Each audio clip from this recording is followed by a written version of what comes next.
Hello and welcome to Beginner's Guide to Contracts, NHS Private Sector Contracts 101 series. Thank you so much for being here. So in this video I'm going to be showing you about how to get private sector contracts.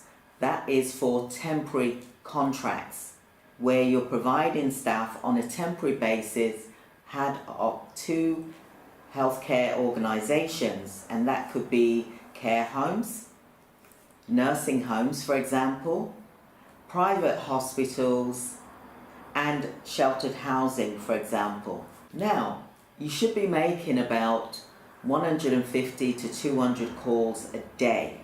That's right, you heard me right. It's not good enough to just do 50 calls a day or even 10 calls a day and expect to get work from that. It's not going to happen. It's going to take you a long time. And I'm being truthful and honest with you here that you need to make at least 100 to 200 calls a day. Okay? So you need to keep that range on consistently on a regular basis every single day. Don't just think I'm just going to do this once a week. It has to be every day. So who is this for? You may already have a contract and you're feeling stuck and you're looking to earn 50,000 a month from your contract, and you may want to expand and do another type of contract. You may already be doing home care, for example, and then you're looking at possibly doing temporary recruitment care agency where you're providing staff members for longer shifts than in home care. For example, you're doing a 12-hour shift, for example, and you're providing multiple staff members that are in the same place or in one location for a longer period of time, so it's easier to manage. Or maybe you are new to this and you just want to figure out, how can I get some contracts? Where can I start? Well, this is a good start as well. Now, some people think, you know what, I only need to speak to someone once, and if I don't get a sale, then I'm not going to bother anymore. Well, that is completely wrong. Sometimes you will need to speak to the same person 5 times before you actually get that sale. It's about building a relationship with the organisation so they get to know you, get to trust you, and that you understand what it is that they need in order for you to provide them with that standard of excellence. They're looking for the best supplier, which is you. But how do you go about doing that if you've only just spoken with them once? How do they get to know you? How do they get to understand that you understand what they are looking for? So make sure that you're looking and speaking to directors or the registered manager or the lead nurse in charge or the senior staff member in charge who's able to make these decisions as to whether to use your organisation or not. Okay, it's no point talking to the wrong person. So make sure that you're speaking to the right person once you've created your database, for example. And to touch on that, we have got a video here about how to create your database. So when you're discussing about what you can offer, what your services are, ensure that you've got a presentation pack, so that whether you're meeting them face to face or whether it's on the phone, that you're able to talk about your organisation and what it is that you offer, and some information about how they can reach you, for example, and where you're located, what you do, what services do you provide, and what staff members are you providing, and what your rates are, for example, and what are your terms of business. It's important to have that, and this can be done face to face, or you can do this via sending an email as well of your presentation. This is how you are able to present yourself in a positive, professional way for your organisation. So you can get contracts with, as I said, residential care homes, nursing homes, sheltered housing, private hospitals, etc. But That's just only a piece of the puzzle. So you will need to know and understand what the organisation does and what services it provides, and by speaking with the manager or the person in charge to understand and get them to say yes to you. So I'm going to handle this in this video. I'm going to be showing and talking to you about how to handle objections when people are saying no or they're not listening, for example.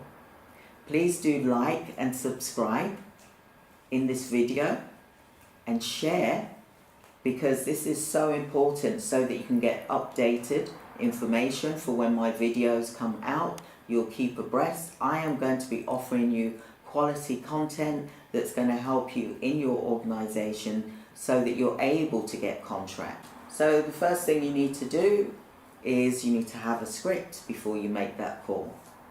You need to also list some objections that you may be faced with, so you're not caught off guard and thinking, oh, how do I answer that question? Yes, so make sure you are prepared before you make that phone call or before you knock on that door. So when you call the care home, you need to have in your mind that you are not there to replace the organisation that they possibly are currently using. You're there to work with them to be able to meet their short-term need, for example, providing temporary staff members. So you're not there to push out the other care agency, you're there to support that organisation for if in eventualities that they have been let down or not been able to provide that service with that other organisation, that they will use you as the next logical choice, or the first logical choice is the best way, really. Don't take it personally. Don't be hurt. Don't be offensive.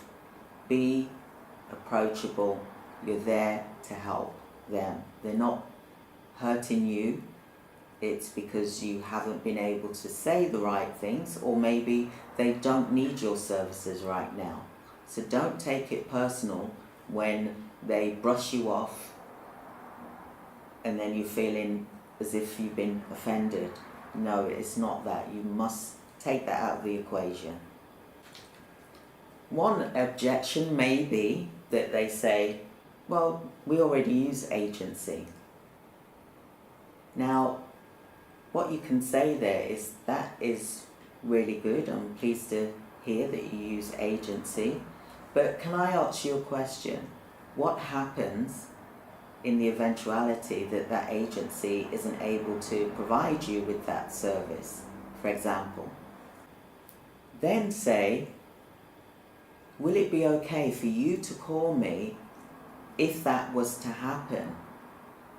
Because I want to be there to support you to meet your care home or private hospitals staff shortages needs.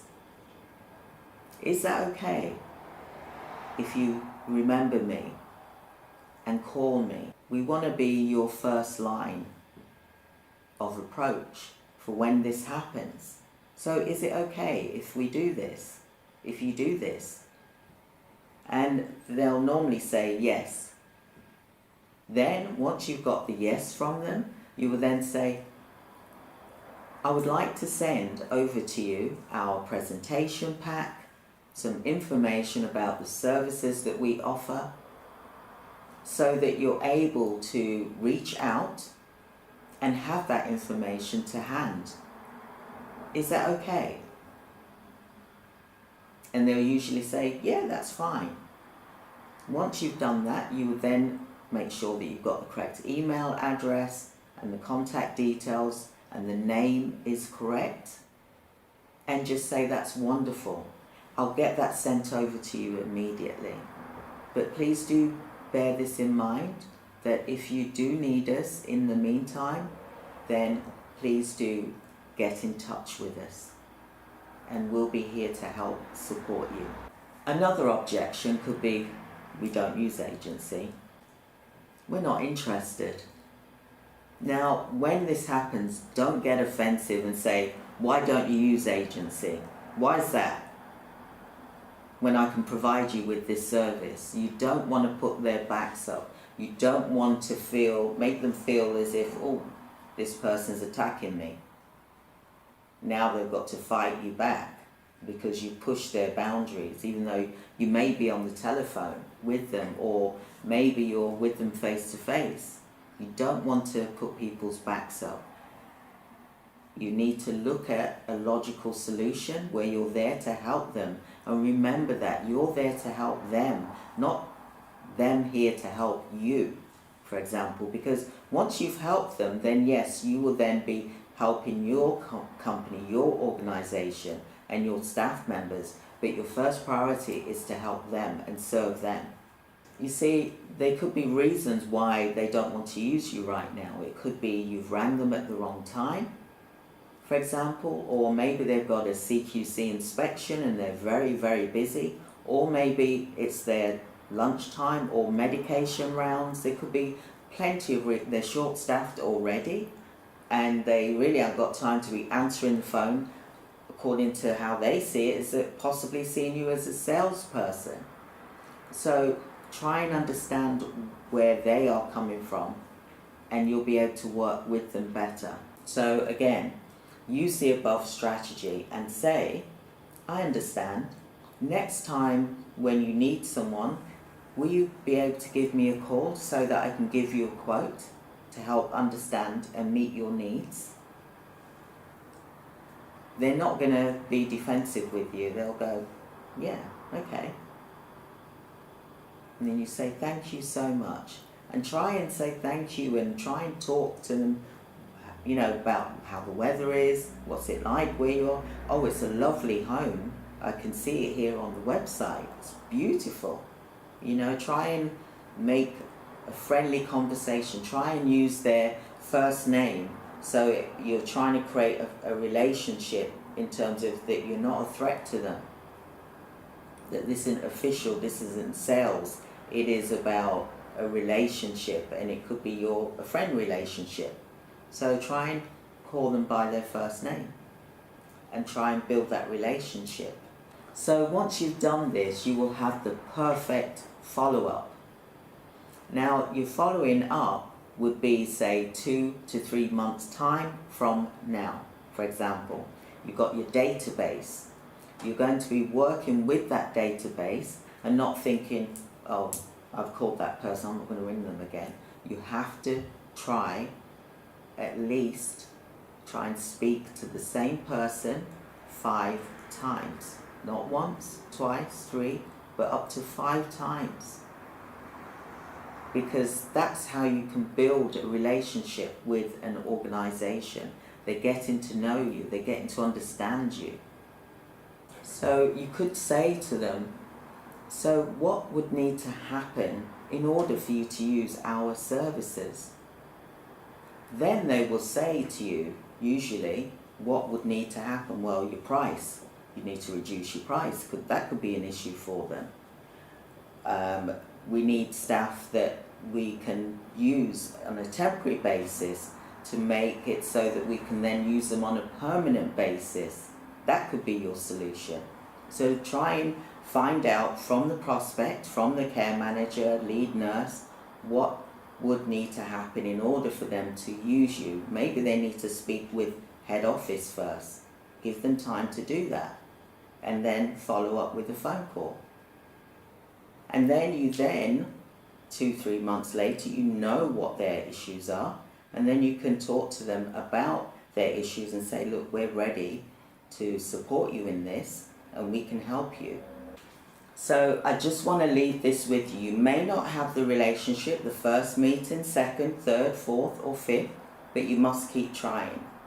That's how you get private clients and multiple private clients, because you can create a 10 times what you're earning now in your healthcare business than what you're currently doing.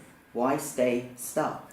Look at other organizations that you can work with to build your business up to 7 figures, that you can have multiple contracts whether it's private, governmental, for example.